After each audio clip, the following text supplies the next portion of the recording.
ట్విట్టర్లో పెడుతున్నాడు. అమెరికా పోయి కంప్యూటర్ చదువుకున్నా అంటున్నాడు. ఆ కంప్యూటర్ని పుట్టించింది ఈ దేశానికి పరిచయం చేసిందే రాజీవ్ గాంధీ సన్నాసి. లేకపోతే ఎక్కడనో గుంటూరులో ఇడ్లీ కూడా అమ్ముకుంటూ తిరిగేటోనివి. ఎందుకంటే ఆడికి చదువుకుంటానికి పోయినావు కదా, నువ్వు ఆన్నే ఇడ్లీ కూడా అమ్ముకొని బతికేటోనివి. లేకపోతే రైల్వే స్టేషన్లో చాయ్ సమోసా అమ్ముకుంటా సిద్దిపేటలోనే ఉండేటోనివి. రాజీవ్ గాంధీ దేశానికి కంప్యూటర్ని పరిచయం చేసింది కాబట్టి నీ బతుకు ఒక కంప్యూటరు, ఒక ట్విట్టర్ అకౌంటు, ఒక ఐటీ మంత్రివైనవు. లేకపోతే ఐటీ శాఖనే ఉండేది కాదు.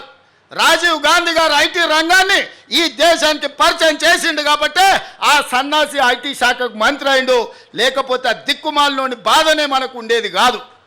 కాబట్టి ఇవాళ ఈ పరిస్థితుల్లో అలాంటి రాజీవ్ గాంధీ దేశ సమగ్రతను కాపాడడానికి ప్రాణ త్యాగం చేసి ఈ దేశాన్ని కాపాడిండు. అంత గొప్ప వ్యక్తి విగ్రహాన్ని ఈరోజు సచివాలయం ముందల ట్యాంక్ బండ్ మీద పెడితే రాజీవ్ గాంధీ విగ్రహం ఎందుకు పెడతారని అడుగుతారా? ఎంత బలుపు మాటలు కార్యకర్తలారా, ఒక్కసారి ఆలోచన చేయండి. అధికారం పోయినా మదము దిగలేదు. గాంధీ కుటుంబాన్ని కుటుంబ పాలన అంటున్నారు. ఆ సన్నాసులకు చెప్పండి, రాజీవ్ గాంధీ గారు ప్రధానమంత్రిగా చనిపోయిన తర్వాత దాదాపుగా 15-20 ఏళ్ళు కాంగ్రెస్ అధికారంలో ఉంది. సోనియా గాంధీ గారు ఏ పదవి తీసుకోలే, కేంద్ర మంత్రి పదవి తీసుకోలే, ప్రధానమంత్రి పదవి తీసుకోలే. 2004 నుంచి 2014 10 సంవత్సరాలు బలమైన యూపీఏ ప్రభుత్వం ఉన్న సోనియా గాంధీ గారు, రాహుల్ గాంధీ గారు ఏ పదవులు తీసుకోలే. కేంద్ర మంత్రి పదవి కానీ ప్రధానమంత్రి పదవి కానీ తీసుకోలే. ఆనాడు రాజీవ్ గాంధీ గారు చనిపోయినాక దాదాపుగా 3 దశాబ్దాలుగా పైగా కాంగ్రెస్ పార్టీలో గాంధీ కుటుంబం ప్రధానమంత్రి, కేంద్ర మంత్రి పదవి తీసుకోలేదు.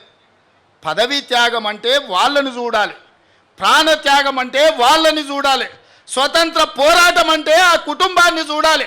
మోతీలాల్ నెహ్రూ, పండిత్ జవహర్లాల్ నెహ్రూ స్వతంత్రం కోసం పోరాటం చేసి ఈ దేశానికి స్వతంత్రం తెచ్చినోళ్ళు. శ్రీమతి ఇందిరాగాంధీ, శ్రీ రాజీవ్ గాంధీ ఈ దేశం కోసం ప్రాణాలు త్యాగం చేసి దళిత, గిరిజన, ఆదివాసీలను ఆదుకున్న జాతి. సోనియా గాంధీ, రాహుల్ గాంధీ పదవి త్యాగం చేసి మన్మోహన్ సింగ్, పివి నరసింహారావు లాంటి మేధావులను ఈ దేశానికి ప్రధానమంత్రులుగా పరిచయం చేసింది.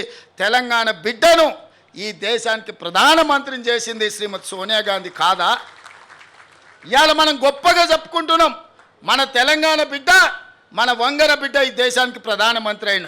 ఎట్లయినా శ్రీమతి సోనియా గాంధీ గారు ఆనాడు పివి నరసింహారావు గారిని ఈ దేశానికి ప్రధానమంత్రిగా చేయలేదా?